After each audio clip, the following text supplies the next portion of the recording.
tiene que saber que aquí en Chile se eligió un camino por el que pensamos llegar a ser libres. Los pobres tenemos derecho a vivir, derecho a realizarnos plenamente. Esta es la verdad y por ella vamos a morir. No tenemos nada más que perder, nada más que perder.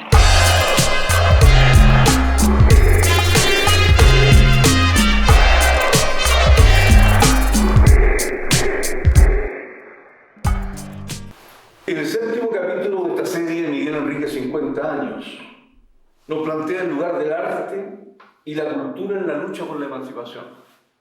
¿Cómo se entrelaza la sensibilidad estética y la militancia, la acción creativa y la acción política? Nuestro invitado nos relatará su incorporación a la militancia y su parecer respecto de la cultura popular. Pero mostraremos también los perfiles de la gráfica roja y negra al servicio de la resistencia, de nuestro compañero Matraca y también del compañero Dante Campana. Respecto de este último, es de donde tomamos el título del programa, Lo que el pueblo proclama. A continuación, el séptimo capítulo, titulado Gráfica y arte emergente rojinegro. Si bien no se puede hablar de un movimiento artístico mirista, un grupo importante de artistas traspasó las barreras de la legalidad y se vinculó al MIR. Actores como Edgardo Bruna, Nelson Villagra, Yenda Román y el escritor, cantante y compositor Patricio Mans fueron ejemplo de ello. La militancia mirista fomentó en los y las artistas un vínculo con los problemas de la época y las luchas sociales. La dirección del MIR comprendió que la cultura era un arma de lucha y que había que lograr un cambio cultural en las distintas expresiones artísticas. Bautista von Schoen tuvo un papel fundamental en el ámbito de la cultura y la promoción de ideas a través del Rebelde, periódico que los y las aspirantes a ingresar al MIR promovían y vendían en las entradas de las fábricas y empresas a las y los trabajadores. Una letra pequeña, una tipografía en rojo y negro, además de una selección de contenidos muy políticos y densos, serían sus características. El MIR imaginaba a las y los pobres del campo y la ciudad con un nivel de conciencia y una relación con la política muy profundos. El Tres Letras tuvo también una experiencia radial, previa al golpe. El MIR compró una radio que era la única que transmitía la hípica en directo. Contaba, por lo tanto, con un público cautivo. La radio era la Radio Nacional y como director fue nombrado Ernesto Carmona. Gladys Díaz quedó como jefa de prensa y Eduardo Santa Cruz como subjefe de prensa. El miembro de la comisión política que estuvo a cargo fue Bautista. Importante es mencionar el vínculo de la organización con la revista Punto Final. Aunque esta no era una publicación del MIR, fue un medio fundamental para difundir las ideas del rojo y negro. Desde 1967, momento en que su director Manuel Cabieses comenzó a militar en el MIR, la presencia de los y las miristas se hizo cada vez más recurrente entre sus páginas. Relevante es mencionar y recordar a dos cineastas, quienes el día 29 de noviembre de 1974, durante la mañana, fueron detenidos por agentes de la Dirección de Inteligencia Nacional DINA. Nos referimos a Jorge Miller y Carmen Bueno, ambos militantes del movimiento de izquierda revolucionaria. Bueno, de 24 años, y Miller, de 27, eran pareja y vivían juntos. A pesar de su juventud, ambos ya llevaban una prolífica carrera en el cine. Carmen realizó sus primeros trabajos con el cineasta Miguel Guitín y luego con Silvio Cayosi en la película A la sombra del sol. Miller, por su parte, en 1970 trabajó en la correalización de un documental sobre la lucha y vida de los trabajadores del carbón, llamado Reportaje a Lota. Luego, Poniendo en práctica sus conocimientos en la dirección de fotografía, trabajó con Miguel Litil en La Tierra Prometida. Colaboró también con el director de cine Raúl Ruiz en los filmes La expropiación y realismo socialista. Sin duda, su trabajo más emblemático fue La Batalla de Chile, bajo la dirección de Patricio Guzmán. Jorge fue el único miembro del equipo que se quedó en Chile, por lo que nunca pudo ver la obra completada. Esta tuvo que ser sacada del país a través de la Embajada de Suecia. El 29 de noviembre, fecha en la que secuestraron a Jorge y Carmen, se ha establecido como el Día del Cine Chileno, en memoria de estos dos artistas del MIR. Cuéntame, dijiste la palabra clandestina, venciste los temores en la aldea, sembraste la unidad como una espiga, supiste de la sangre derramada, mostraste a los culpables claramente. No habrá piedra ni mar que los proteja, ni cavernas, ni guarida perdonada. Bienvenidos al episodio 7 de lo que el pueblo proclama. En este episodio vamos a tratar lo que fue la militancia cultural, la resistencia gráfica, y para eso estamos con Toño Cadima, un artista gráfico, un militante, fundador del Taller Sol, un espacio de 48 años de resistencia. Entonces, estamos aquí para conversar un poco sobre lo que fue el ámbito cultural de la resistencia y la militancia política. Entonces, Toño, ¿querés contarnos un poco cómo empezaste a militar, cómo te empezaste a involucrar, cómo te entró el bichito de la política? Complicada la pregunta, ¿no? Porque conversábamos hace un rato de cómo llegué. Primero está el tiempo de recordar cosas. Y segundo, que siempre fui un bicho raro en esto de la política.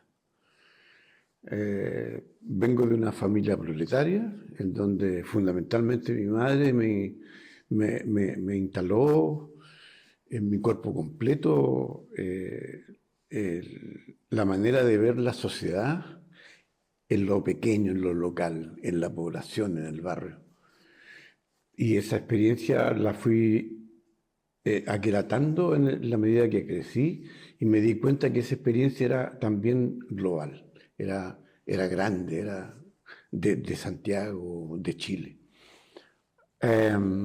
Por tanto, yo no separo cuando intento estudiar un poco, cosa que hago muy poco, pero cuando intento estudiar qué pasó conmigo y por qué estoy aquí en este momento, y veo eso, justamente esos momentos en donde uno empieza como entre comillas a militar. Recuerdo o hago la relación entre la formación en la casa, en lo cotidiano, mi vieja, y la militancia posterior. Es como cuando yo reviso qué pasó, por qué soy artista hoy día. Y yo no puedo decir que soy artista de la magia, sino que ya desde los 6 años, cuando entro a la escuela primaria, mi profesora de pintura, que había profesor de pintura en ese tiempo en la primaria, le dice a mi mamá que yo voy a ser un artista. Esto es una línea, ¿ya? Y una línea además que yo visualizo con tremendos contratiempos. Y evidentemente mi militancia, entre comillas, es una historial tremendo. Bueno, yo soy iquiqueño, del norte de Chile. Como otras personas que conozco aquí en Santiago, que he descubierto a última hora incluso, que son de Iquique y que son gente muy valiosa, digamos. Y además, en ese conocimiento de estas personas, hombres y mujeres, también descubro que tienen una mochila y que como conversamos, como de una ética que no encuentro mucho en otra gente que en este caso en las militancias. Digamos. Entonces, mi madre iquiqueña, mi padre iquiqueño, además mi padre iquiqueño, pero nació en Guara, perdón, en Negreiro, cerca de Guara, en la frontera con Bolivia. O sea, el viejo era del altiplano, era un indio. Y yo la primera vez que fui a Bolivia veía a mi papá en todos lados, digamos. Yo no tengo muy buenos recuerdos. Tengo buenos recuerdos de él cuando yo era guagüita por la fotografía, pero después el viejo, cuando nos vinimos a Santiago, él adquirió como esa cotidianeidad del santiaguino, esas malas costumbres que tienen que ver con la ciudad.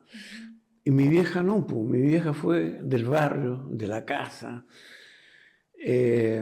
Nunca lavó ropa ajena, por ejemplo. Ella de alguna manera se mantenía, el viejo trabajaba, tenía un trabajito. Pero era tremendamente social ella. Era liviana, transparente, era limpia. Nos crió de una manera que yo hoy día me acuerdo, tuvo 3 hijos ella, somos 3 hermanos, yo soy el mayor. Y ella tenía prácticamente la puerta abierta de la población Lautaro, donde yo me crié, en Barranca. Y ella tenía la puerta abierta porque cada vez que un chico, y al frente nuestro había un peladero, que hoy día ya es una plaza, pero cuando nosotros vivíamos ahí era un peladero. El tipo de lugar que uno espera por generaciones que alguien haga algo con el peladero, ¿verdad? Y que los políticos prometen que va a ser un tremendo parque, qué sé yo. Bueno, en algún momento apareció algo, pareció un parque. Pero mientras tanto, ese parque llegaban los gitanos, las carpas de gitanos, llegaban los juegos. Entonces, esa fue mi vida, ese fue el entorno de mi vida, con los gitanos. Porque además, cuando se instalaban los gitanos o los juegos, le pedían la luz a mi viejo. Y le pedían el agua a mi viejo, entonces había una relación mágica, terrible, sobre todo con los juegos, porque yo entraba a los juegos como si era el patio de mi casa, y yo atravesaba la calle y levantaba la tela de la carpa del circo y entraba al circo, entonces era mágico. Bueno, mi madre era la vieja que atendía a los chicos que se accidentaban en la calle, y siempre tenía un lavatorio, agüita caliente, yodo, metapío, qué sé yo, algodón. Y persona que sufría accidente llegaba solito los cabros chicos. Yo me acuerdo perfecto de eso. Se perdía alguien, donde la tiene, ahí está. Es que esa fue mi vida y yo la encontraba tan natural. Y yo era como el enfermero, ¿no? Siempre estaba como, ya tráeme esto, yo iba a buscarlo. Sí. Pero por otro lado, nuestra vida no era callejera. Mi padre cuando se iba, él tenía la visión del barrio como, bueno, y era un barrio peligroso, que habían 2 bandas que se enfrentaban frente a nosotros a balazos. Uno detrás de un árbol aquí, el otro parada del árbol del otro lado. Entonces nosotros lo encontrábamos terriblemente entretenido. Pero eran balazos. Uno lo mira hoy día ya. Bueno, pero nosotros estábamos dentro de la casa.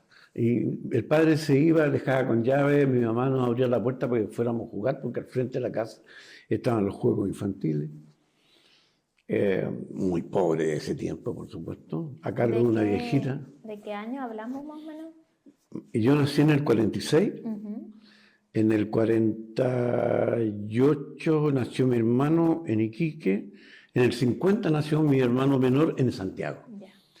Nosotros llegamos a Santiago, al barrio Alto, a Mallecura.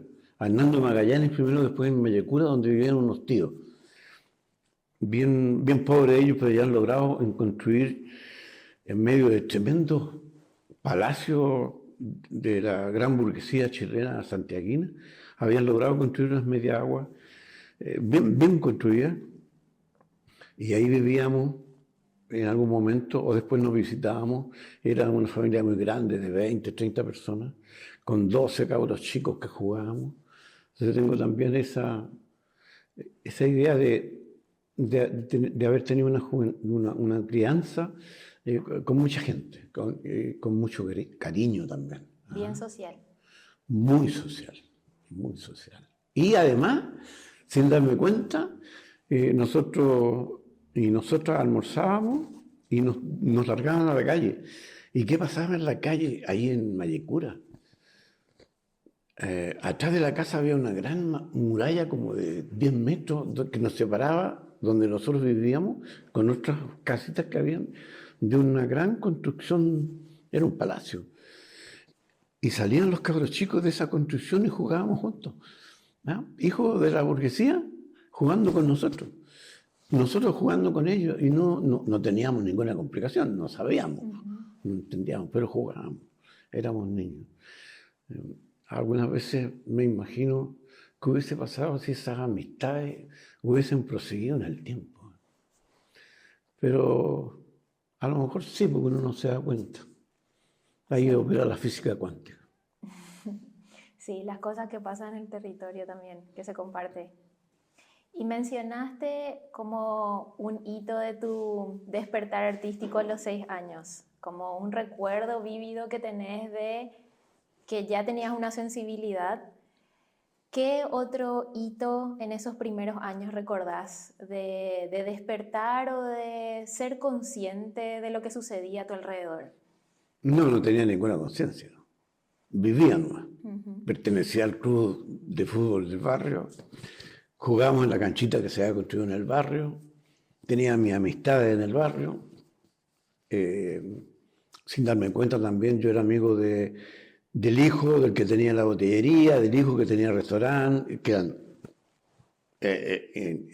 un poquito de clase más elevada que el resto, eran todo gente proleta, incluso muy proleta. Incluso en algún momento llegó, se instaló un recorrido de micro.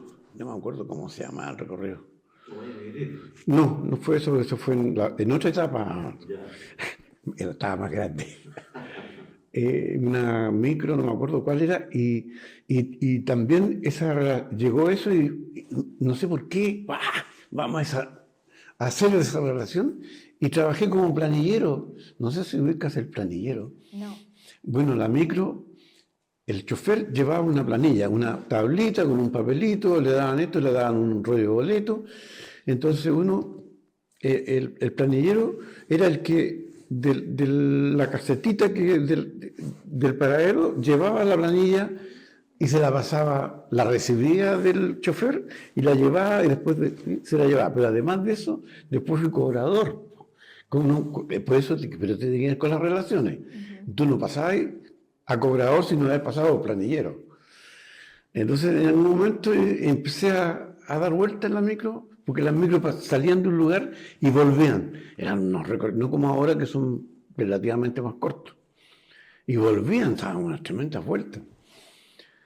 Recorría la micro, yo llegaba al barrio alto, pasaba por el barrio alto y volvía hacia ese lugar. Entonces yo hacía ese recorrido. Y yo hacía la función de cobrar, pero andaba con los ojos así de grande mirándolo todo. Entonces era como fue la primera vez que yo salí del barrio, pero salí como en una vitrina.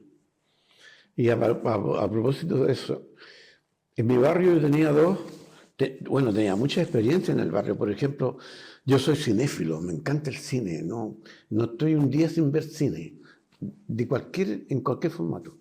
Ojalá que sea en cine, pantalla grande. Y nosotros en la esquina del barrio teníamos un Cine Diana, donde hoy día está el metro blanqueado. Frente al metro blanqueado estaba un cine. Y ahí fueron mis primeras experiencias de cine. Y ese era como el primer centro. Éramos como 4 cuadras de mi casa, ahí era un centro, ahí estaba la panadería. Entonces cuando queríamos comer pan fresquito, qué sé yo, estaba la panadería, era como la fiesta. En nuestros tiempos uno compraba el pan en la esquina nomás. Pero después estaba el segundo centro, que era Matucana con San Pablo, donde estaba la San Camilo. Entonces mi papá nos llevaba el día domingo, no me acuerdo qué día, a tomar once a la San Camilo. Entonces era la fiesta, ¿ya? Hace un poco para recordarme. Yo lo encajo porque era parte de lo cotidiano del barrio.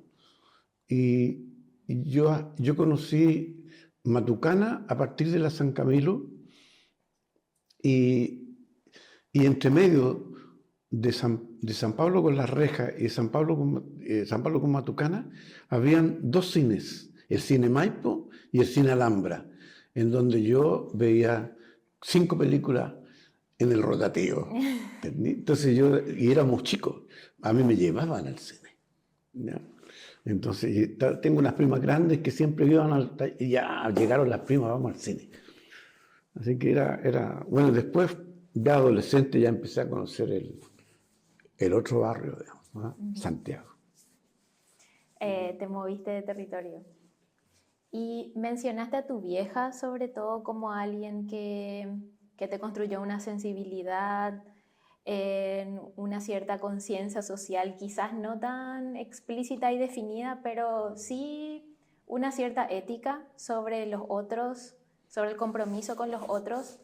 ¿Tuviste otro referente importante, además de ella, que te empezó a mostrar este mundo de la solidaridad y de preocuparse un poco por lo que pasaba socialmente?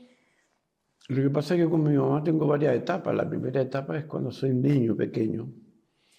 Y es una etapa muy importante porque aprendí de ella cómo se comportaba con sus iguales. Y entendí que yo pertenecía a ese mundo, ¿ya? No vi posible otro mundo.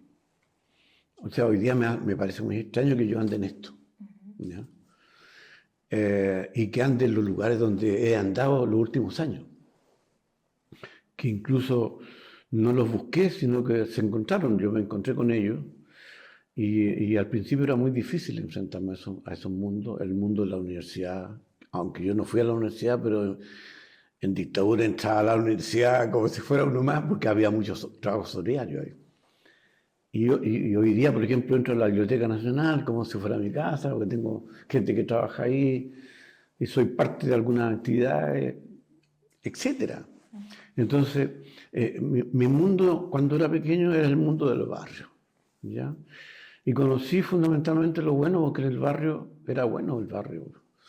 Sí, cuando yo te cuento esta cosa de los balazos y todo eso, pero no era lo mismo que hoy día. Habían reglas, había honor. Había códigos. Había código. Entonces, me voy a dar un salto pequeñito. Yo no fui a la universidad, estudié en la noche.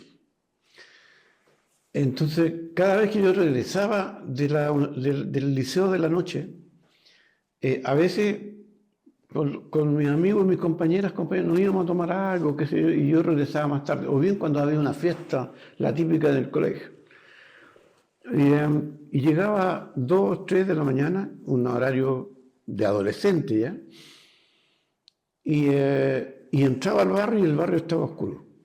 Y yo de entrar de Blanqueado eran como 3, 4 cuadras, y a veces andaba con mi bolsito, con los cuadernos, qué sé yo, y yo sentía, caminando, entrando al barrio, entraba a un espacio de mucha oscuridad, que empezaban a silbar. Y yo lo entendía, pero yo con mucho miedo, o con mucho temor, o qué sé yo, muy preocupado, seguía y llegaba hasta mi casa. Bueno, después descubrí que los silbatos era de gente que cogoteaba. Y la regla era que la gente que vivía no era cogoteada. Entonces, con el silbido se iban avisando, ¿no? Uno a otro. 2, también como ya antes de estar tanto a la adolescencia, pasaba un poquito de la niñez, había vecino mío, el Choro Carlos, que era una familia que incluso el hermano del Choro Carlos fue mi padrino de comunión, de primera comunión. Yo seguía todos los ritos, pero no tenía idea, porque si hoy día, si me preguntaran, no, pero yo seguía los ritos de la Pobla. Hice la primera comunión, así como cuando me bautizaron y todo eso. Y el Choro Carlos, la anécdota que yo más guardo, él nos juntaba a los cabros chicos, que éramos como 20 en el barrio, en esa zona, frente a mi casa al lado. Nos juntaba no había vereda, la calle era de tierra. Y nos contaba lo que le había pasado el fin de semana, porque él desaparecía el fin de semana. El día viernes lo tomaban preso, los tiras, los ratis, la policía De investigación, los ratis. Y él nos comentaba entonces el día lunes en la mañana, tipo mediodía, dónde habían dado. Entonces lo tomaban preso el día viernes en la noche, con la excusa de que el fin de semana se agarraba a todos los cocoteros, a toda la gente mala onda para que el fin de semana fuera tranquilo. Bueno, entretenido, ¿eh? Me imagino ahora con el tren del agua que los metían el fin de semana, pero bueno. Y él nos contaba lo que le pasaba con los tiras, que le aplicaban corriente en los testículos, todo lo que le hacían. O sea, no solamente los encerraban, Los torturaban. sino que le aplicaban a ciertas medidas de tortura. Y él nos contaba eso, y después yo entendí, y para nosotros era entretenido, pues eran las historias, como en las películas. Yo fui un poco revisando eso, pues, ¿qué diablos nos contaba esto? Y él era como, tal vez sin quererlo, era como un mecanismo que nos introducía como de autodefensa, para que nos cuidáramos, digamos. Porque no éramos delincuentes. Y él tampoco se consideraba delincuente, ¿no? Él decía, lo que yo hago se lo robo a los ricos, a los buenos que tienen plata, y acá, todo aquí tranquilo en el barrio, cabros chicos. Entonces era también ese proceso fue muy, muy interesante. Bueno, después de descubrir que el Cholo Carlos fue parte de la Guardia Personal de Allende, nunca más supe de él. Y bueno, Después del golpe. Después del golpe. Ahora, yo voy a estar saltando igual todo el tiempo, porque eso, lo que comentaba con el negro el otro día, es que yo siempre estuve, no sé por qué, en lugares que no tenía que estar, o lugares que tenía que estar. Cuando me toma la DINA, ya estoy grande, pero eso fue en el año 74. Yo estaba donde no tenía que haber ido. Yo trabajaba en el centro, fui a darme una vuelta cerca de donde yo trabajaba y se me ocurrió ir a la Junta, que en ese tiempo estaba el edificio donde estaba la Junta, y ese había sido un barrio que yo transité mucho, que estuve trabajando con grupos, con el Petropol, con gente que había en un teatro que había cerca, y se me ocurrió ir a mirar qué pasaba. Y a mi vuelta me toman detenido y me acusan de no sé qué hueá. Bueno, ahí estuve en José Domingo Caña. Entonces, no tenía para qué haber ido ahí. Pero no hubo un motivo político de tu detención. Hubo un motivo político, pero absolutamente inexacto. O sea, que inventado. lo que yo después, fantástico, porque de lo que me están acusando no tenía idea. Y después me confrontaron, y fue justamente en el momento en que estuvo la Lumi Videla, fue en octubre del 74. Y el momento en que al día siguiente mataron a Miguel Enrique. Entonces también, mira, esas coincidencias me han marcado mucho y bueno, mi pequeña sabiduría como ser humano empecé a conseguirla, como no fui a la universidad, mi formación autodidacta también fue como ser humano. Y como ser humano indagué no solamente en las lecturas de Chile y de América, con las lecturas, por ejemplo, sobre los pueblos precolombinos, etcétera, sino que también empecé a indagar sobre las culturas orientales. Y yo soy un lector del Tao. El libro del Tao es mi cabecera. Y el libro del Tao me ha explicado muchas cosas, digamos. No soy un fanático del Tao, no quiero entrar en ese onda, pero reconozco que si cuando busqué explicaciones, abrí el libro del Tao. Y encontraste. Y no me las daba, sino que me entregaba las herramientas para encontrar la respuesta. Entonces, ahí tengo algunas respuestas medianas, pero por lo menos me dejaron relativamente tranquilo, para seguir viviendo además. Entonces, lo que yo tengo hoy día con respecto, para volver a la pregunta inicial de mi mamá. Bueno, la ética, que es la que yo conservo y la que yo maduro y la que yo protejo, es la ética que está instalada en mi cuerpo con mi madre y que se formaliza cuando yo empiezo esta especie de como extraña militancia. Entonces encuentro como a mis pares, por ejemplo, y a mis impares, con ciertas cosas comunes con referencia a esta situación. Y yo entonces entendí que las militancias eran fundamentalmente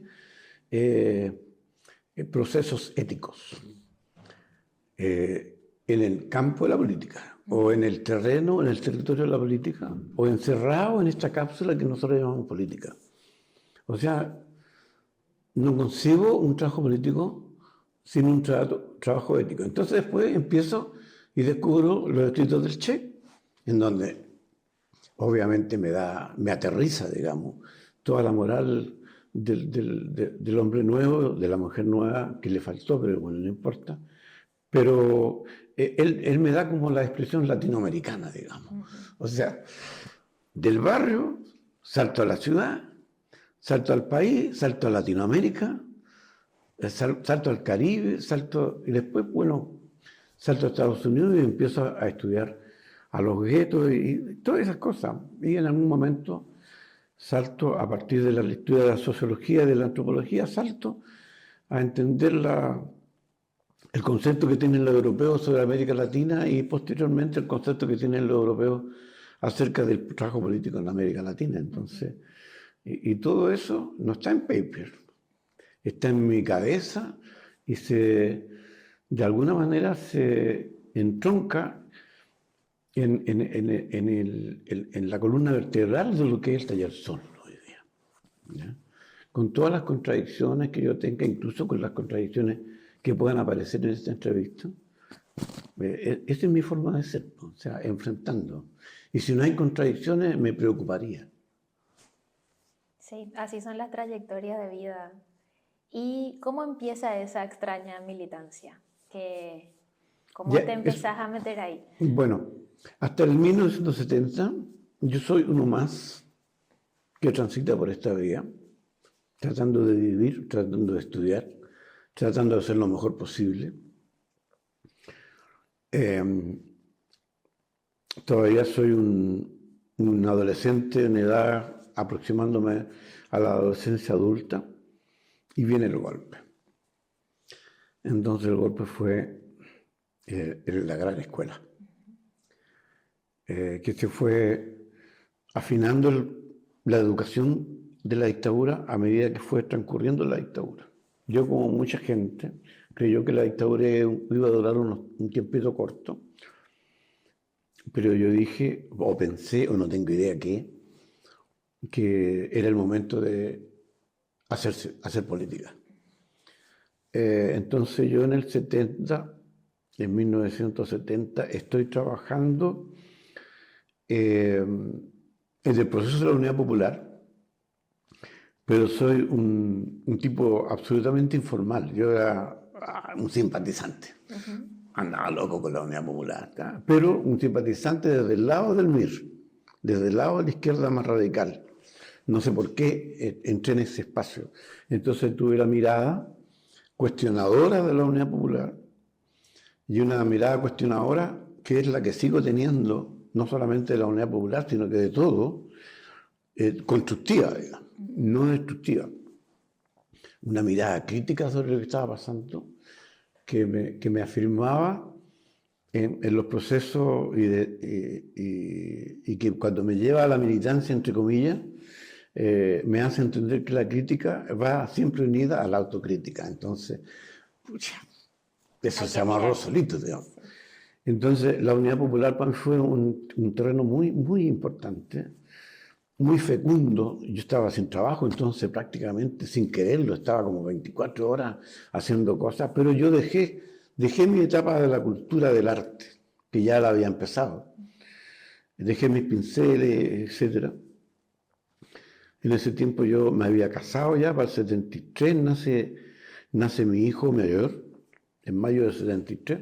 Yo me separo en el 74 y empiezo una vida errante y empiezo a conocer, además, de nuevo, desde el barrio donde yo vivía, al final de la avenida Guanaco, empiezo a indagar Santiago, escapando, zigzagueando, y ahí me encuentro de nuevo me enlazo de nuevo con los procesos culturales, de otra manera, porque me encuentro con mis compañeros del grupo Tumulto, que es un grupo de rock, ya son rockeros, quienes me protegieron, y pasé a ser el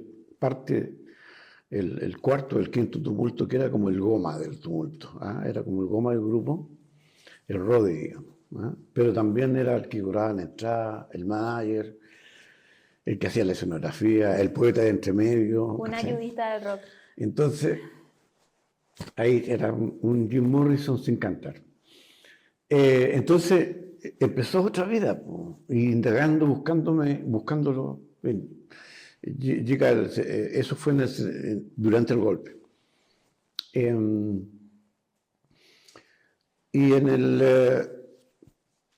Durante el golpe yo me conecto, yo ya estoy trabajando, tengo una historia un poco dispersa porque tengo muchas cosas, pero también un proceso de la Unidad Popular. Llega el golpe y desaparecen todos mis amigos. Entonces de nuevo empezar de cero, siempre empiezo de cero, a hacer o recuperar algunos amigos, que muy pocos los recuperé, y hacer amigos nuevos y amigas nuevas. Y en ese proceso de construcción es donde yo, no sé por qué, me instalo en la resistencia. Desde los primeros días del 74 ya estoy trabajando en la resistencia, sin saber con quién, sin saber qué hacía, sin saber, no sé. Yo en ese tiempo ya estaba trabajando, y ahora, mira las contradicciones, yo estoy trabajando en una compañía norteamericana. Yo era una especie como de jefe de publicidad de la Metro-Goldwyn-Mayer, de una compañía muy grande. Y que además es un proceso que ya había empezado en el Cine Metro, que era un cine que estaba en Santiago. Entré en el aparato de propaganda, entonces yo hacía las letras, que hacía la información específica del cine. Yo era el ayudante del que hacía todo eso. Y después ya entré a trabajar en el diseño, porque entre medio había estudiado en la Escuela Artística Experimental, arte, trabajo en pintura fundamentalmente. Y ahí el profesor me dijo, mira, yo no tengo mucho más que enseñarte, Kadima, así que, pero yo entiendo que tú venís de tu familia súper pobre, así que te voy a enseñar algunos elementos que te pueden servir de publicidad. Así que ahí empecé a hacer la tipografía, empecé a hacer cosas que fueron como mi base para el diseño gráfico. Hoy día yo soy un artista visual, pero con mucha fuerza en el diseño gráfico y en el muralismo, ¿ya? Entonces yo entro a trabajar en esa compañía y ahí trabajando en esta compañía en donde yo llevo a José Domingo Caña, ¿ya? Bueno, con mi mochila, de nuevo trabajando ahí con mucha gente. El golpe me pilla ahí en esa oficina. Me salgo de esa oficina cuando viene el golpe, pero a los 3 días del golpe, quiero decir, antes del golpe no llegaban las películas, entonces yo me salí porque tenía que generar más plata por el otro lado porque estaba freelance. Pero llegó el golpe y a los 3 días del golpe la gerencia me llamó a restituirme en el puesto. Y yo le digo al gerente, que era un chileno, oye, pero tú sabes que yo, ¿de dónde soy? Y entonces él me dice, yo estoy lleno de refranes, y me dice, más vale diablo conocido que diablo por conocerle. Así que quedé trabajando ahí, Bruno, hasta mi primera relegación en el año 81 me relegan, porque me toman preso en la calle, y fui relegado a Chiloé. Entonces ahí ya perdí el trabajo, ¿ya? Entonces de nuevo regreso a Santiago, a empezar de cero de nuevo, a ver cómo diablos trabajaba, nuevos amigos, aparte de los amigos que había construido en la relegación, etc. Es un poco para siempre volver a mi madre, siempre ella está ahí. ¿Ah? Ella no me dio ninguna lección, explícitamente. Con el ejemplo. Ella siempre fue. Siempre fue. De hecho, ella estuvo en mis relegaciones, me visitó. Eso es bonito.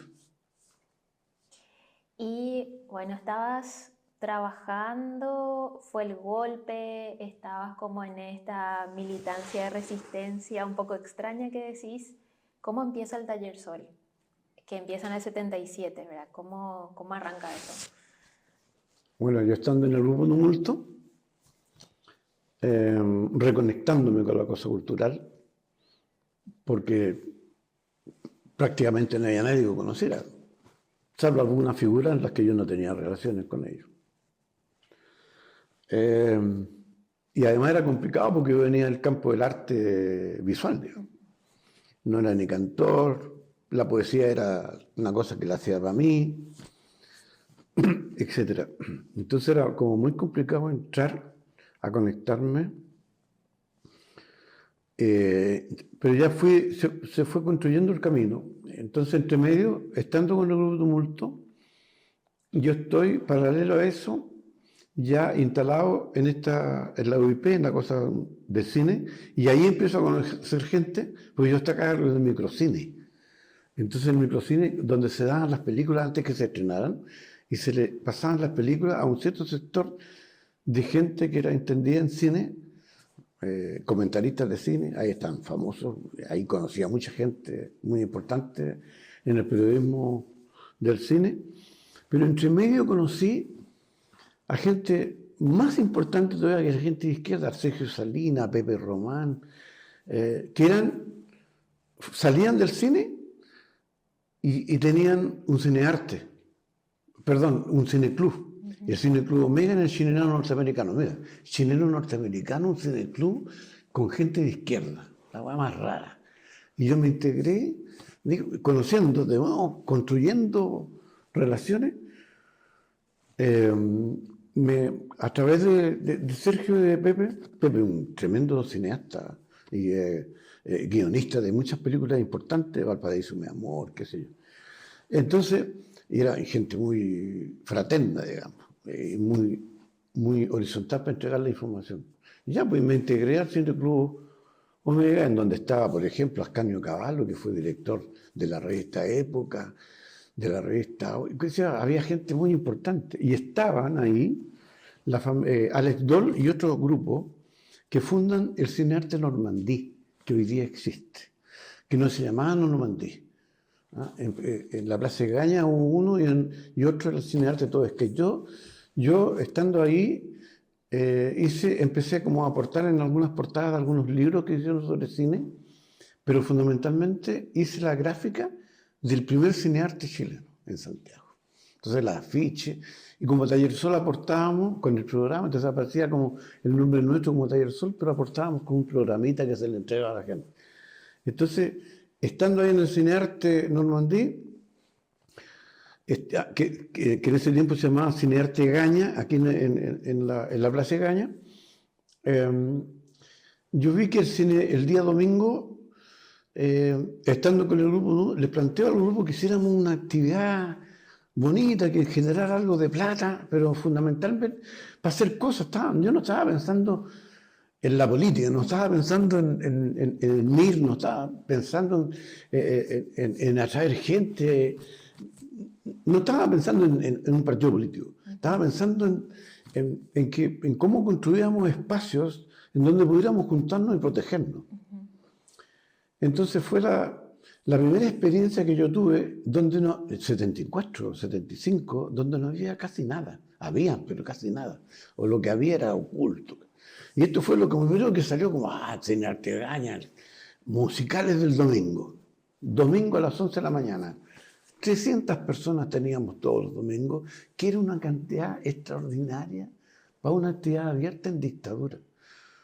Y con el Tumulto yo empecé a conocer otra gente que llegó Sebastián Domínguez, etcétera. Llegó el Pingo González, que era un referente de las primeras peñas, el Pingo. Entonces empezamos la relación y creamos en algún momento y hacíamos espectáculos de rock. Poesía, por supuesto. Hacíamos poesía y empezaron a llegar los poetas. Y hay muchos poetas que siempre me ven, es primera vez que recitaban en el musical del domingo. Y ahí inventamos un lote que se llamaba, éramos bien hippies. Bueno, esa es otra historia. Otra historia. El Cadima hippie, pobre el hippie. ¿No? Pero bueno, pero bonita época. Y creamos un grupo que se llamaba Caminos de Lluvia Experimental. Mira, hippie. Pero era un experimento en que la base musical era el grupo Tumulto Rock, que eran como 4 o 5 personas con batería, qué sé yo, metiendo boche, pero se agrega el Pingo González con flauta traversa, otra gente con charango, y yo con la poesía. Entonces fue fantástico. No duramos, como 6 meses duramos, pero fue extraordinario. ¿Y qué pasa? Que yo termino ahí y empiezo de cero, ¿no? Y me instalo en la primera peña. Y llego a la Peña La Parra, que recién había sufrido una crisis con la Peña La Fragua, que había sido primero, y se separan. Entonces La Fragua se va a un lugar, y en el lugar queda la Peña La Parra. Y la Peña La Parra ocupa un lugarcito en el centro de Santiago, y todas estas peñas empiezan a girar como en el centro. Y esa me metí a la primera peña, donde yo soy parte del elenco, y después soy parte de la dirección, digamos, de la administración. En esa administración, además, yo instalo, porque hasta ese momento todas las peñas estaban al alero de un restaurante. Entonces el restaurante ganaba plata con nosotros. Y nosotros ganábamos plata con la entrada, que a veces la entrada no se pagaba porque llegaban los amigos, los compañeros, y hay que pasarnos. Entonces, pero el vino había que pagarlo. Entonces yo instalo el bichito de la autonomía, de la autogestión y toda esta cosa que hay que hacerlo uno, hay que crear. Bueno, y todas estas cosas van alimentando mi proceso político, que no le llamaba autogestión, ni le llamaba horizontalidad, nada, no tenía nombre. Entonces, lo que yo instalo ahí es decir, oye, ¿por qué no arrendamos una casa? Ya le estamos pasando la plata al viejo. Arrendemos una casa y buscamos una casa y la encontramos y fuimos la primera peña autogestionada. Entonces fue interesante porque compramos la silla, compramos la mesa, pagamos el arriendo como pudimos, hicimos la inauguración y justo tocó que la inauguración la hicimos frente a un edificio donde estaba el edificio de investigaciones, no sé, para los delitos económicos. Entonces, no va muy rara, o sea, no, cosas que nos pasan a nosotros, no. Y cuando descubrimos, bueno, y no teníamos patente. Entonces, cada vez que inauguramos la peña, pero se aplaudía así. No podíamos meter bulla. Pero bueno, pero en esa peña, la primera contradicción fuerte que tuvimos, estando con gente que era, entre comillas, de izquierda, fundamentalmente eran compañeros comunistas. Ellos abarcaron muchas cosas del territorio de las peñas y de la cultura en general. Pero yo intenté integrar otras maneras, porque había folclore, había llanterío que ya me reventaba un poco, y poesía popular campesina que era hermosa. Pero yo decía, ¿y por qué no ponemos otras cosas? Entonces ahí, de repente, llegó Luis Sepúlveda, el escritor, y que andaba arrancando y durmió en mi casa. Entonces yo dije, Lucho, ¿por qué no hacemos poesía los dos en la peña? Está ahí, ya, pues. Entonces empezamos a hacer poesía. Y era una cosa interesante porque era la primera vez que en una peña que aparecía gente que no hacía cosas folclóricas. Y incluso hacíamos experimentación poética urbana, digamos, una cosa muy, muy rara. Pero, y el Lucho hacía títere, ¿no? Y yo hacía dirección de la peña, codirección de la peña. Y en algún momento la peña ya nos quedó chico. Y empecé a juntar gente a provocar un poco, tensionar, que era bueno que la peña se abriera también a otras expresiones. De hecho, yo llegué al grupo de tumulto porque no tenían dónde ensayar y teníamos una pieza en un subterráneo de su papá. Yo dije, pucha, ahí ensayan acá, total, ustedes van a ensayar en nuestra horario, no van a molestar. No, pero ensayaron un mes, tuvieron que irse porque ya lo echaron, digamos. ¿Ah? No, porque el rock en Unidad Popular, el rock es del imperialismo. ¿Cachai? Entonces, pucha, bueno, mala cueva, ¿no? Así que fue ese quiebre también me dijo a mí, y lo integré a mi pensamiento, ¿qué pasa aquí? Yo entiendo que hay una zona del rock, pero hay una zona de todas cosas, digamos, que son comerciales y que son parte del business, ¿ya? No solamente el rock, digamos. Pero hay un rock que, aunque sea comercial, que gane mucho dinero, está preocupado también, tiene cierta conciencia social, aunque es medio rara igual, porque gente gana millones y millones de dólares y tienen conciencia social. Me parece raro, pero está, digamos. Y lo hacen. Y se agradece que lo hacen porque tienen una cobertura mucho mayor. Entonces, ahí sembré la semilla de que, mira, vamos, esto ya nos queda chico. Lo hablé con la dirección, nosotros queremos irnos. Ha sido muy rico, lo típico, una despedida, pero salimos mal, digamos. Fue como una cosa que, no podía hacer esto, la weá, porque va a ser la competencia. No, si nosotros no queremos ser peña. Inauguramos el Taller Sol. Agosto, bueno, ese es otro cuento. Nosotros celebramos el aniversario del Taller Sol en agosto, pero la verdad que nunca inauguramos en agosto. Nosotros trasladamos el aniversario del Taller Sol a agosto, porque era la única forma de hacer un homenaje al partido. ¿Ya? Entonces agosto, porque el 15 se celebra el aniversario, digamos, del nacimiento, y nosotros estábamos en dictadura, digamos.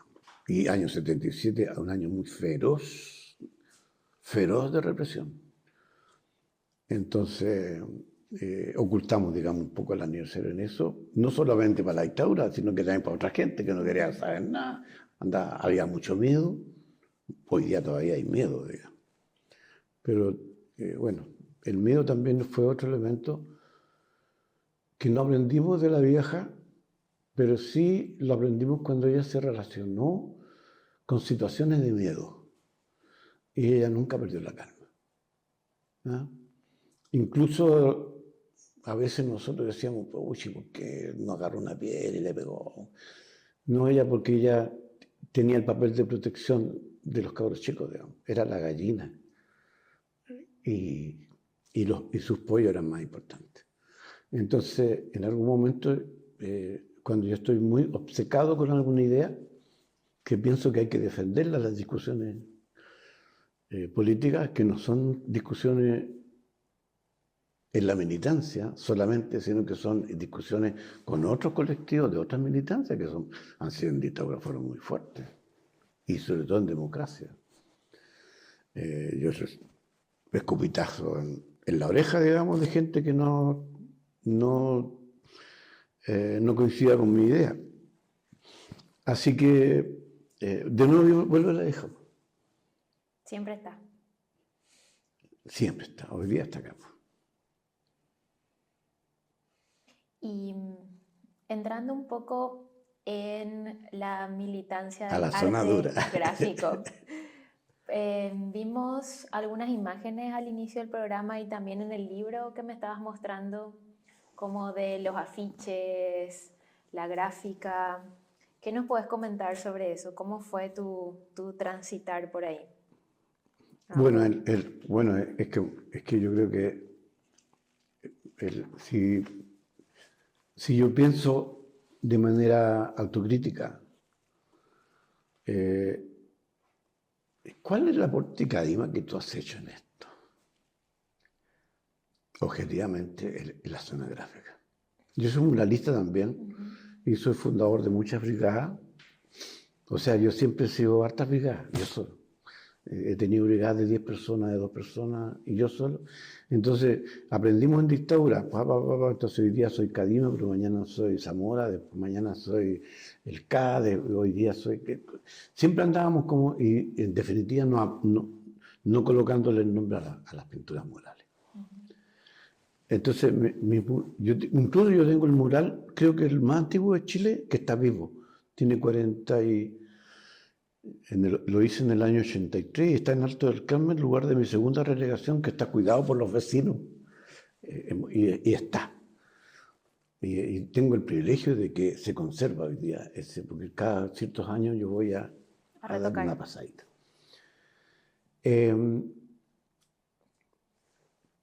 Yo salgo de mi especie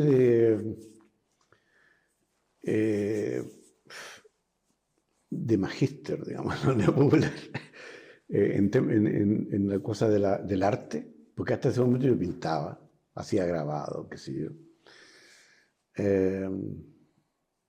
Además, en la técnica de grabado yo tengo dos profesores muy importantes para mí, que me enseñaron las técnicas del grabado metal y el grabado madera, que las conservo. O sea, también esa suerte que un cabro chico que viene de la Pobla y de repente está estudiando con el Ginés Contreras, que era un tipo, después lo descubro, que es uno de los grabadores más importantes de Chile, digo, etc.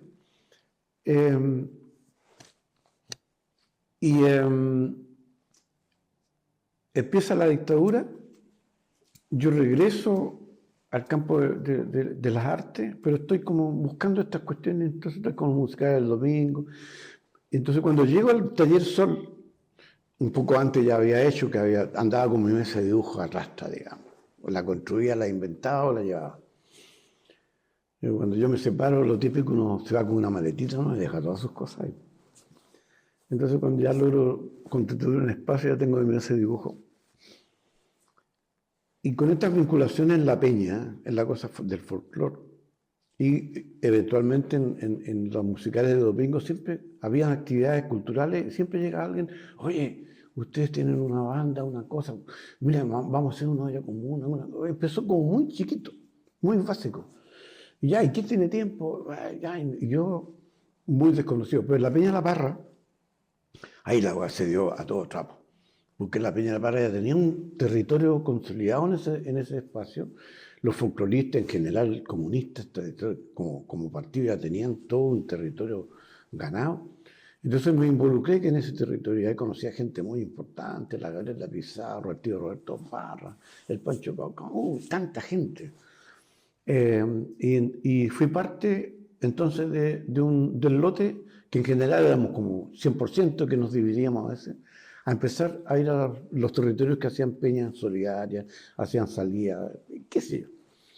Y en el Taller Sol, cuando logramos hacer el Taller Sol, una de las cosas que hacemos, por supuesto, es consolidar un pequeño grupo de apoyo a las cosas que están pasando, y de ahí yo me integro a los territorios, ¿eh?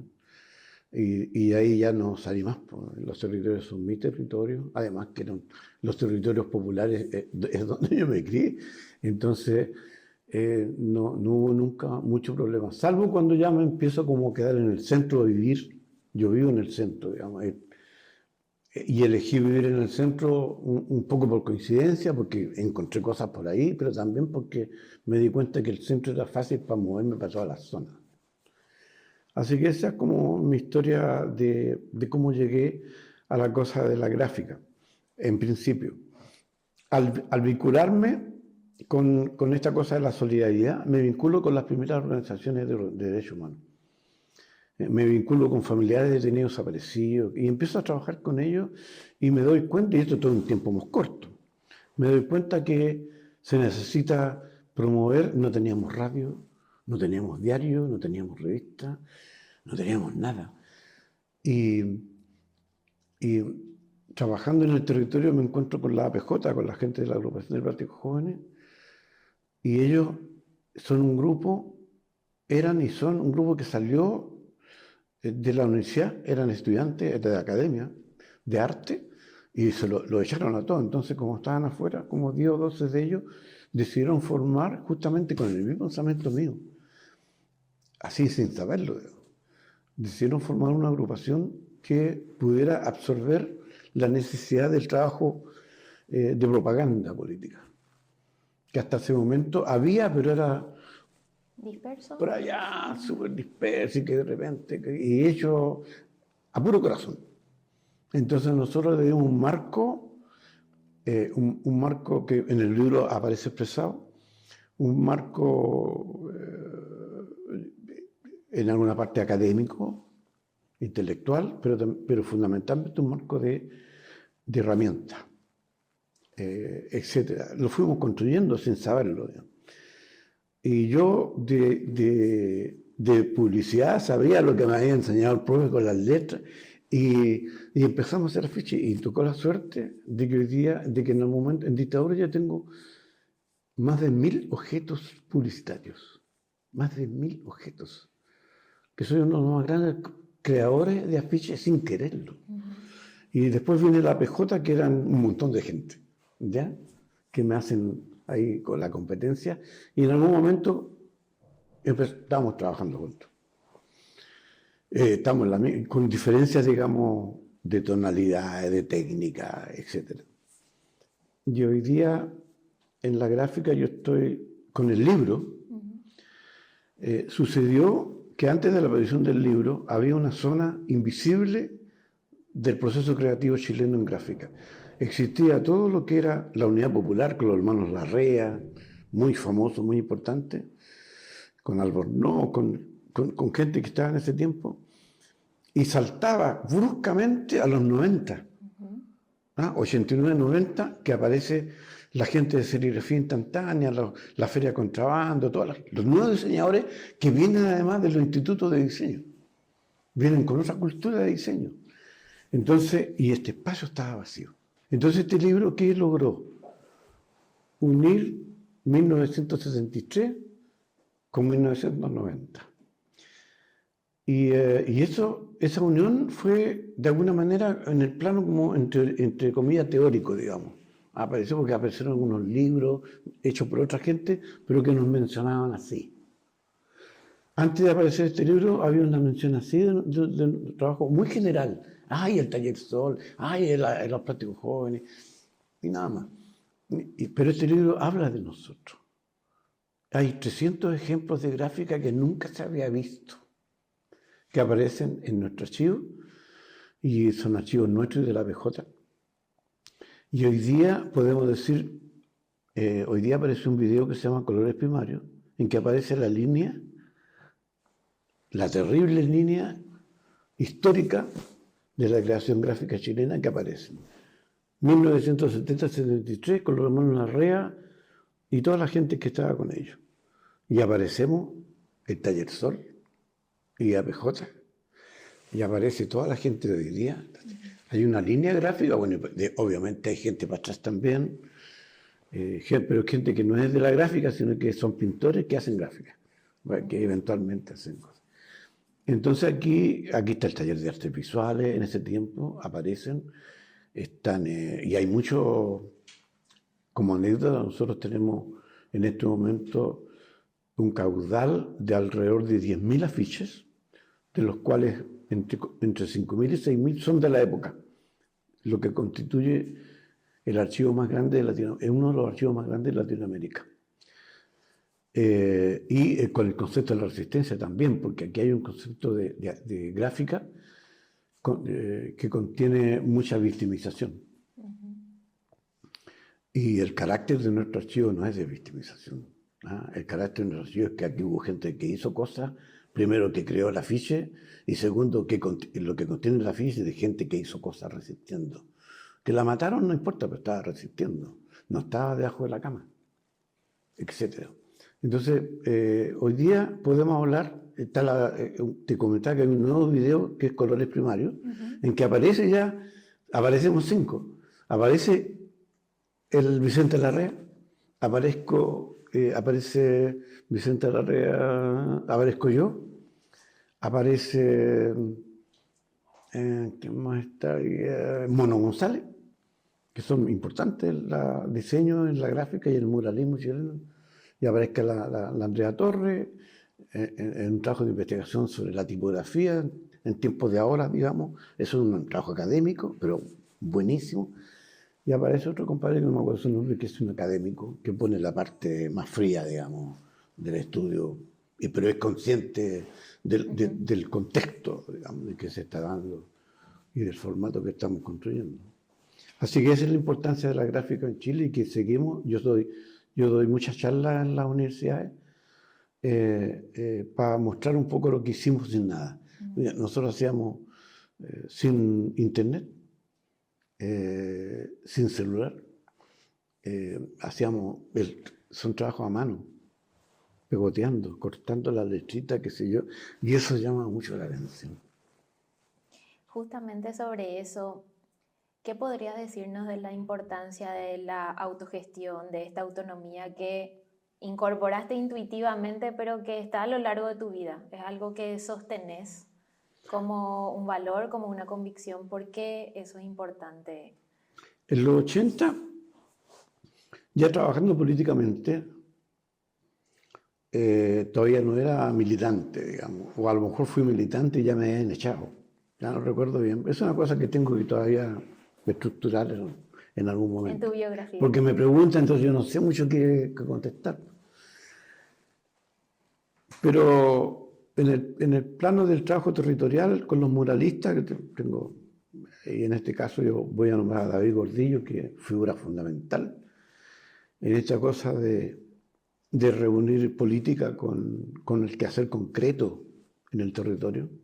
Y el quehacer concreto en el territorio no era ir a hacer proclamas, sino que instalar imágenes que hablaban por nosotros y nosotros. Y con David éramos como medios locos porque nosotros no hacíamos ni el Che Guevara, ni Pablo Neruda, ni Allende. Eventualmente la hicimos. Yo llegué haciendo serpientes precolombinas, cosa que tuve muchos problemas hasta el día de hoy, digamos. Entonces instalamos nuevas imágenes. Hubo otra gente que instaló la marihuana, instaló a Bob Marley, instaló a Jesucristo, Jesucristo rebelde, por supuesto, subversivo, en contraposición con la BRP, que siempre instala casi lo mismo, digamos. Hay una línea que me parece muy importante, pero eso lo hacía también porque había una orgánica detrás de eso que hacía posible también ese discurso, el discurso visual. En el momento de la brigada, en el pic de la brigada muralista, mientras fumábamos el pitito en la brigada, pues la marihuana fue parte de nuestro trabajo de construcción de autogestión, porque además nos alejaba del cigarrillo, digamos. Nos dimos cuenta que podíamos explicitar nuestro pensamiento político, que era entre 4, entre 5. Y creamos, con una fortuna enorme, el movimiento marginal. Y el movimiento marginal logramos constituirlo de a poquito, con mucho esfuerzo, en 5 bloques marginales en Santiago. Los bloques zona sur, zona oeste, qué sé yo, y el bloque centro. En esos 5 bloques hicimos una cosa extraordinaria que todavía existe hoy día, que es instalar como concepto de lucha la zona centro, que no se usaba como zona de lucha, sino que era la zona que se transitaba. Entonces, nosotros estábamos en el barrio, bueno, siempre hemos estado como en el centro, así como caminando, y ahí aparece otro elemento, que son los anarquistas, y aparecen las casas ocupas. Nosotros en el Taller Sol dimos un video que es muy importante para las casas ocupas, que me entero después. Llegó por esas relaciones que no tenemos idea cómo nacen. Tuvimos relación con una pareja anarquista y que me dicen, Kadima, viene una pareja de Barcelona con un video y no tenemos dónde darlo. Taller Sol. Y era el famoso video del desalojo del Teatro Princesa en Barcelona, que es como la escena más visible, la escena más importante de lo que estaba pasando en Europa, y que cuando llega a eso se traslada a Chile. Entonces nosotros de alguna manera fuimos culpables de lo que pasó desde ese momento, pero no, tal vez no en ese momento para no pecar, digamos, de estúpido, pero lo que había de anarquismo era poquito y era aislado.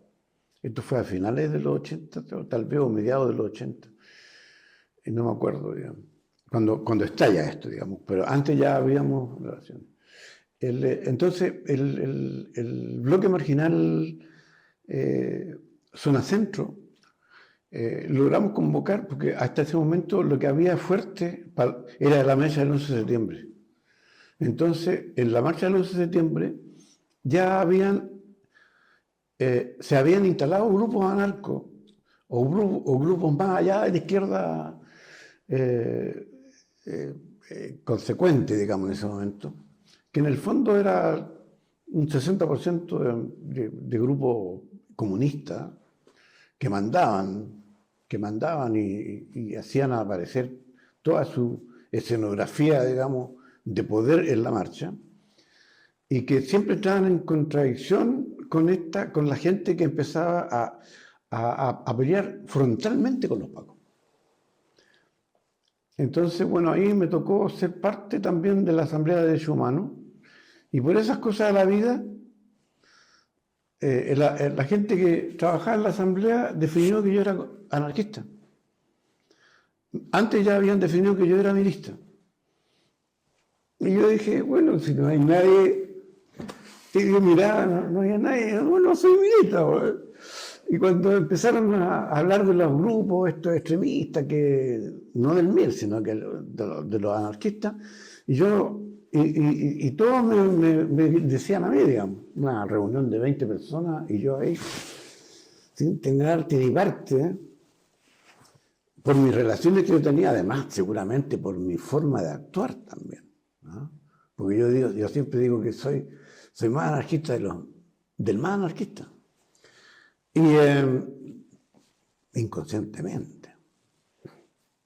Pero me considero anarquista, así como me dice Mauricio Rodríguez. Yo soy anarquista, soy feminista, soy negro, soy amarillo. Es una cosa que se instala, que es muy bonito, digamos, eso. Y que no solo no estoy hablando de la estética, sino que hablo de la profundidad del ser humano, de cómo agarra lo que está pasando en el mundo y lo hace suyo, digamos. Y sufre, y goza con eso. Entonces, en esas reuniones me definieron que yo era mirista y me definieron que yo era anarquista. Entonces, yo salía de esas reuniones y me iba donde mis amigos anarquistas, porque todas estas cosas empiezan con amistad también. Y les comentaba qué pasaba. Y bueno, y esto, una vez mi gran problema son las fechas. Entonces aquí hay un enredo de fechas. Mi gran problema fue cómo diablos sosteníamos estos discursos y podíamos, porque la marcha era importante para todo el mundo en ese momento. Era tan importante que hasta los anarquistas se hacían cargo de la marcha. Los pocos anarquistas que habían llegado en la primera época.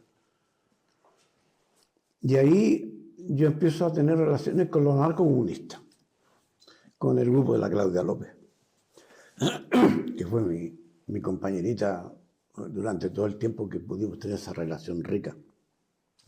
Y aprendí con ese lote los procesos que tenía al interior del anarquismo. Y empecé a aprender, y no solamente con ellos, después tuve, de hecho hoy día yo soy amigo de casi todos los grupos anarquistas que hay en Santiago, con algunos con muy buenas relaciones. El Taller Sol apoyó todas las ferias anarquistas, las mesas, las sillas, el sonido salía del Taller Sol. Y la gente, muchos de ellos son un cariño inmenso que agradezco. La cosa es que lo que quería comentarte que en algún momento, que fue el PIC, fue tan rico el proceso de los bloques marginales. Hicimos muchas cosas. Me acuerdo un viaje a La Serena que marginales, independientes si éramos o no marginales, independientes que alguien se pusiera a la jineta de marginal, éramos de distintos colectivos, más de 60 personas, hicimos un viaje a La Serena, invadimos La Serena con nuestros discursos en una población, y así salíamos cotidianamente a hacer cosas. Y teníamos reuniones además, ¿no? Una reunión para nosotros muy importante, reuniones en que había participación de muchos hombres, pero más del 40% eran mujeres, digamos. Y eso lo logramos fundamentalmente, primero porque teníamos la experiencia de estar en reuniones de carácter marxista, digamos, ¿ah? de partidos que eran fundamentalmente de hombres, digamos. Era escasa la presencia femenina, pero cuando logramos tener esta actitud marginal, que veníamos de muchos lugares políticos, y empezamos a discutir este tema, y una de las cosas que nos dimos cuenta en el terreno, ¿por qué no llegan las mujeres a las reuniones? Entonces, entre nosotros mismos, hombres, descubrimos que cuando salíamos a las reuniones, las mujeres, las compañeras, se quedaban a cuidar a los niños. Los cabros chicos a las reuniones. Así que nuestras reuniones eran, me emociono. Con mujeres y niños. Con mujeres, con cabros chicos, y los cabros chicos pasaban a ser nuestros sobrinos, nuestros hijos. Si uno molestaba, uno salía, si es que molestaba, digamos, porque ya nos acostumbrábamos a los llantos y a la teta visible, digamos. Entonces, eso también había que acostumbrarse, etcétera. El PIC te comentaba entonces que muchos fueron más de para una marcha del 11 de septiembre, no me acuerdo qué marcha fue. Para construir esa marcha, los comunistas reclamaron que había un grupo que definía al equipo de seguridad del PC como Paco Rojo. Y todos me lo estaban diciendo a mí. Entonces, ¿cómo hacíamos?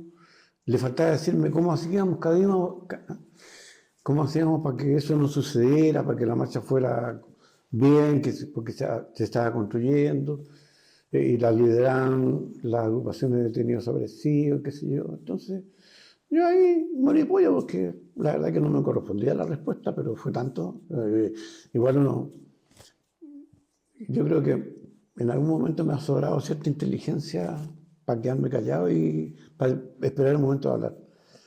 Y en algún momento les dije que yo creo que más que cuestionar que se les definirá a cierto grupo de personas como Paco Rojo, habría que promover una autocrítica si se hacía de alguna parte esa definición del grupo, porque lo que yo veía en las marchas era que cuando salían los grupos a pelear con los pacos, que evidentemente era lo que teníamos que hacer todos, cuando regresaban se les cortaba el tránsito de la marcha y se les cortaba de manera muy brusca. Entonces, a mi juicio eso es ser Paco Rojo. Y ahí es donde me llegó un escupitajo. Bueno, de ahí para adelante la escena de los Pacos Rojos empezó a mermar, digamos. Ya casi ya no hubo Paco Rojo. Y no hubo protección, pero por lo menos ya no se molestó a la gente. Pero hoy día, si tú vas a una marcha, siempre está el comunista, sobre todo el comunista viejo, que es como, no sé, aquí en Chile y en América Latina, tú debes suponerlo en tu país, el anticomunismo es férreo, es muy fuerte. Y yo le llamo también un anticomunista a muchos comunistas que pelean con sus iguales, que piensan diferente. Pero no solamente los comunistas. Y entre nosotros peleamos también porque los discursos diferentes no los aceptamos. Creemos que son fachos. Y el anarquista es lo mismo. Tú decís un discurso diferente en el espacio anarquista y te califican al tiro como facho. Entonces, yo creo que más que una cuestión política, es una cuestión de cómo nacimos, digamos, cómo nos criamos. Entonces ahí es fundamental, ahí falta la Nieves, po. Falta mi mamá, po. Para criar a todos estos huevones. ¿Ya? Entonces hoy día nuestra labor fundamental en eso, aparte del quehacer específico, de lo que nos toca trabajar, es que si no tenemos una ética de trabajo, que implique muchas cosas que no se han descubierto además, que tenemos que trabajar, digamos. Y la prueba de hoy día es que la multitud de grupos que hay es impresionante. Y hay multitud de grupos que yo legitimo la multitud de grupos, porque la construcción de cuando no hay nada hay que construir, cada uno se construye.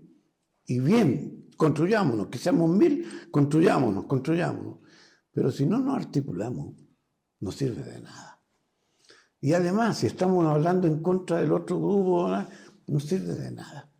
¿Ya? Entonces aquí el problema no es que existan 1000 grupos. El problema es que esos 1000 grupos no están articulados. Y aquí yo no estoy hablando de un partido de vanguardia, ni mucho eso, porque esos son productos de un proceso. Es como la unidad.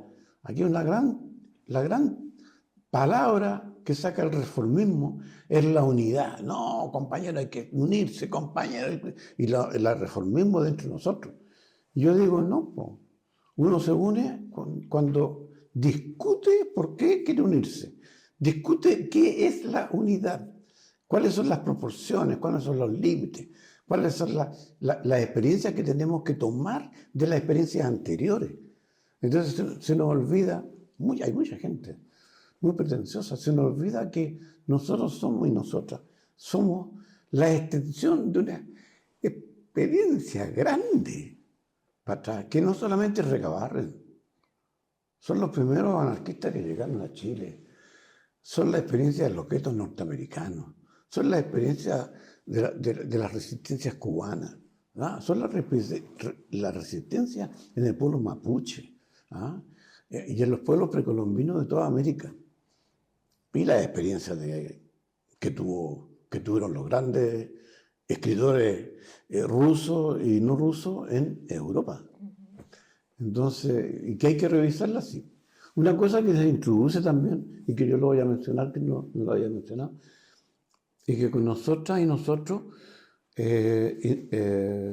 descubrimos, y yo lo descubro en lo personal, en los 80, un poco tarde, pero lo descubro, al movimiento situacionista. Que a mi juicio me indicó que pueden haber otras formas de marxismo, que pueden haber otras formas, y que además se conecta con la cultura. Porque es una herramienta muy fuerte para el situacionismo y el proceso cultural, y que me parece extraordinario, digamos. Y además, en el terreno no solamente en el terreno de ideas, sino en el terreno de la práctica concreta. Mayo del 68 está lleno de situacionistas, digamos.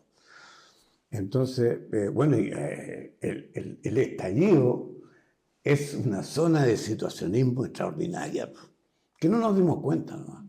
¿Ya? Y que además es absorbida por otra gente. Bueno, justamente ya cerrando esta conversación, ¿qué mensaje darías a las nuevas generaciones respecto a la importancia de este cruce de resistencia cultural, militancia cultural y conciencia política? ¿Por qué tienen que ir juntas? ¿Por qué vos viviste esa síntesis en tu vida y por qué eso es importante que se mantenga, digamos? Bueno, te digo muy concretamente, ninguno. O sea, al contrario, lo que yo siempre discuto en reuniones a las que yo afortunadamente ya no asisto de miristas, es que por qué vemos a la juventud como el depositario de nuestras mochilas. ¿Qué nos pasa? Yo al contrario, mi relación con la gente joven es aprender.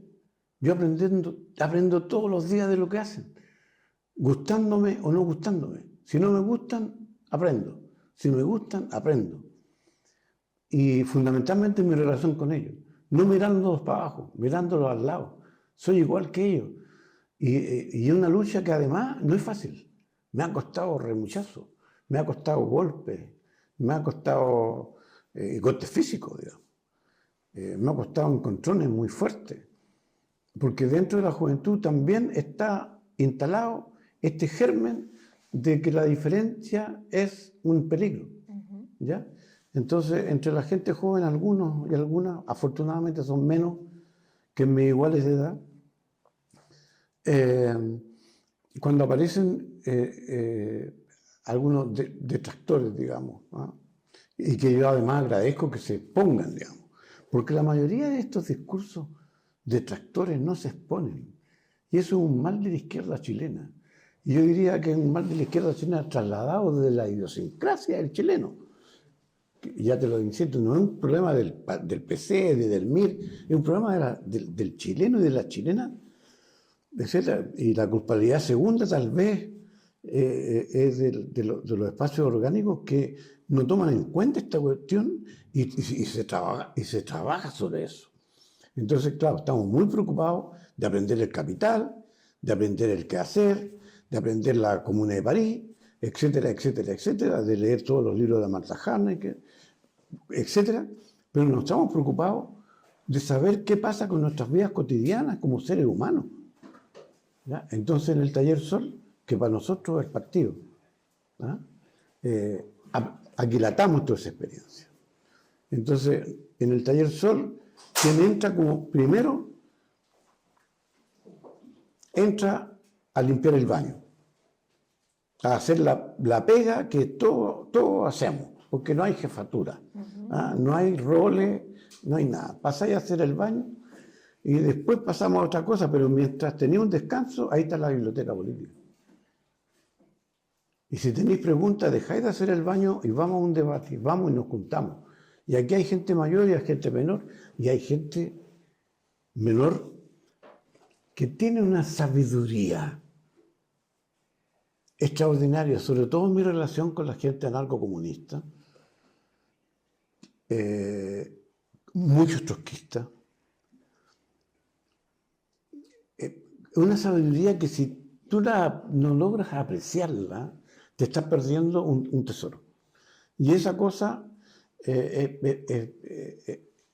la estoy diciendo en cada vez que yo tengo la posibilidad de encontrarme con gente de mi generación y otra, porque siempre la generación se está diciendo, ¿por qué a nuestras reuniones no viene la gente joven? Y una de las últimas reuniones que yo fui, le dije así como directamente, porque ya estaba cabreado. Yo pienso, y no solamente pienso, yo sé que la gente joven no viene a nuestras reuniones porque somos puros viejos culiados. Entonces, evidentemente, que estamos haciendo los depositarios de nuestros problemas, nos vamos para la casa porque ya está la gente joven. La Luisa Toledo dijo, clarito, aquí se mueren luchando, no en la cama. Y ahí está el Manuel Vergara. Son los mejores ejemplos que tenemos. Y tengo el privilegio.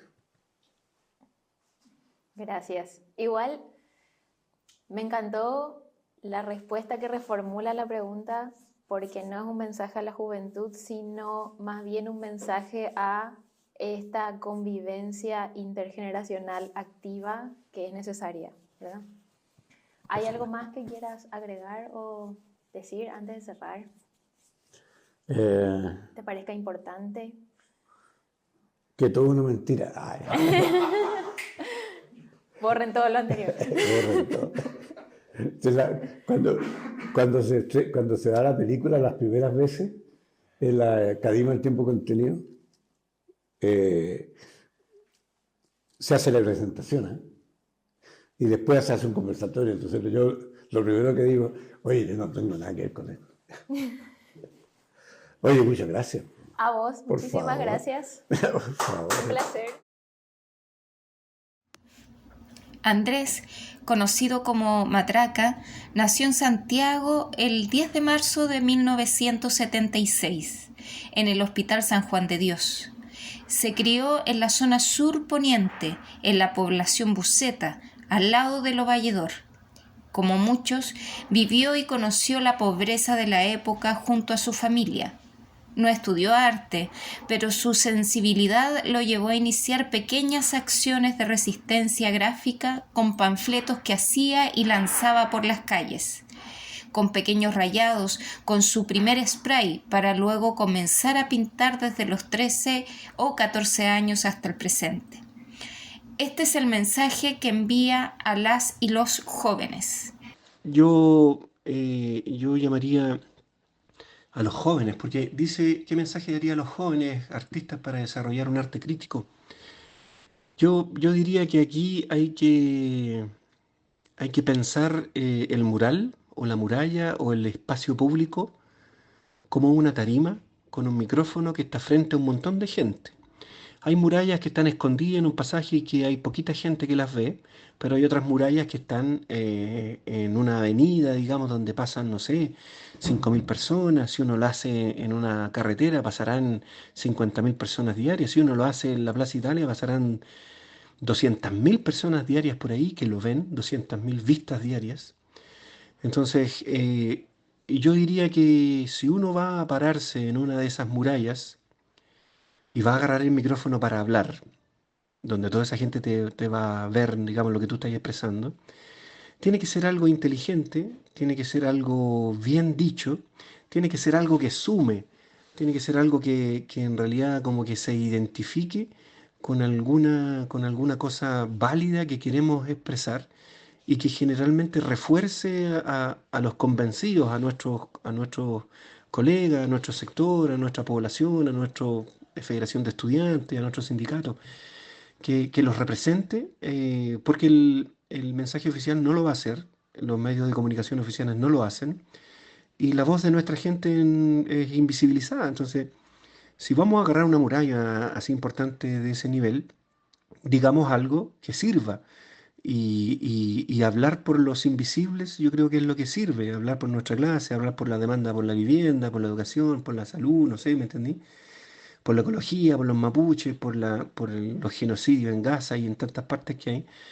Entonces, si uno va a ponerse a hablar de esos temas, tiene que hacerlo muy bien, tiene que hacerlo en grande, tiene que ser impactante, tiene que ser con colores así, pero vivísimos, prendidísimos, que irrumpan el espacio público, que irrumpan el espacio arquitectónico y que realmente llame la atención, que fortalezca a la gente, pero que también que cautive al vacilante, a la gente que va mirando para frente y dice, mira qué bonito, oye, qué bueno que están haciendo, como que me interesa. Y que se acerque, oye, chiquillos, ¿ustedes qué son? ¿Qué están haciendo?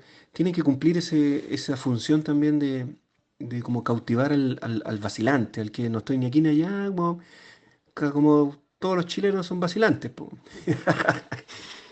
Pero también tiene que sacarle roncha al adversario político, es decir, a la persona de derecha que va pasando por ahí, que le saca roncha y le da rabia y te toca la bocina, te grita algo, te va y te dice que mejor no lo hagan, váyanse para otro lado, ustedes que se han creído. Ese es un tercer objetivo que también tiene que estar. Entonces, si yo voy a hacer un mural, si yo voy a pintar algo o alguna expresión artística, tengo que preguntarme que cumpla esas tres funciones. Tiene que tener el fortalecer a los míos, sentir mi identidad, yo soy de ahí, esto es lo que me representa, así somos.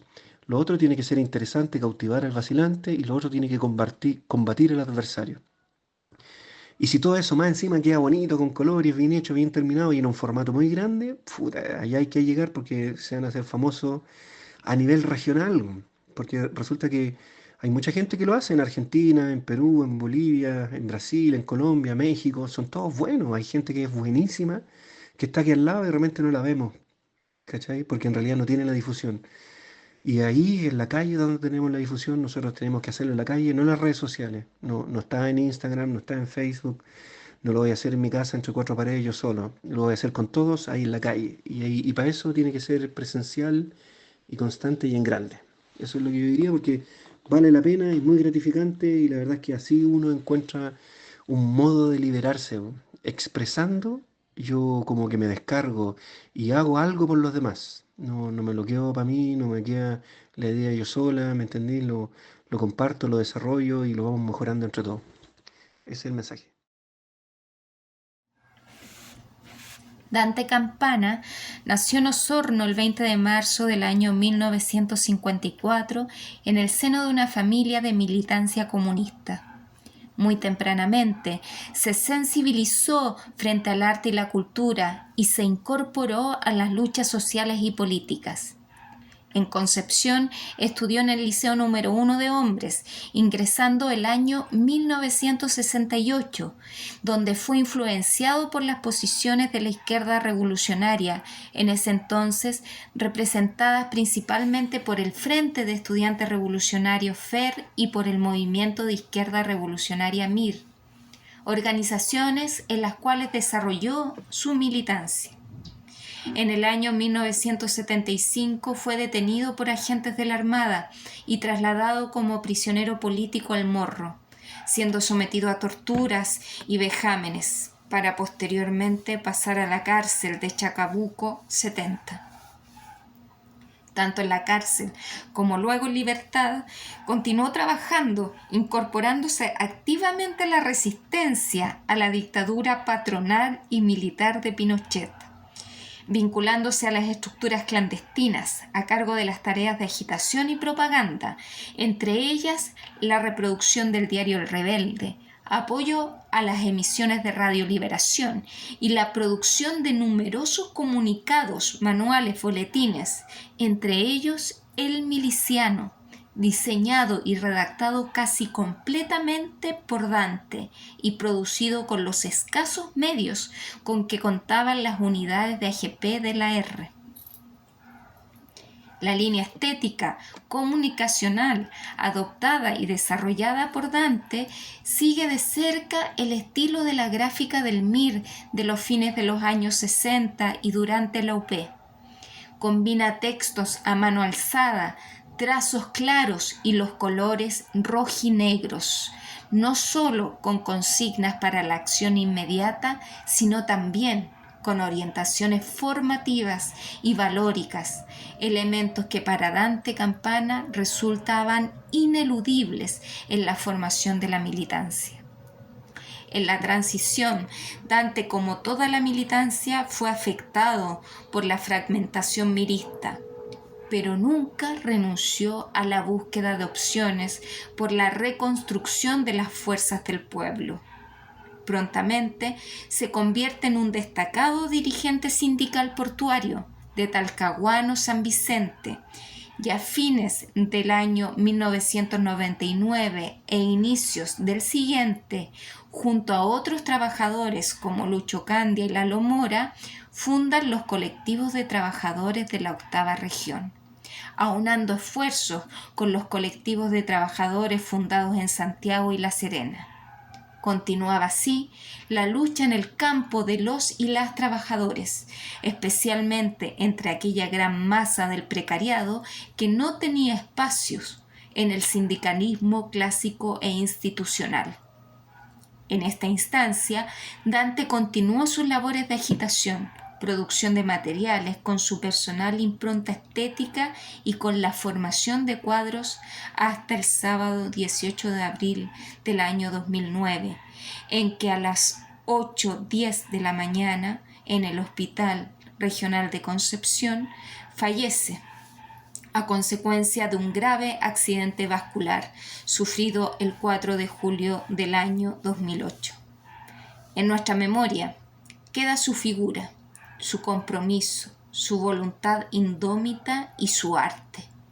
Era el último de los Selknam, como a él le gustaba llamarse.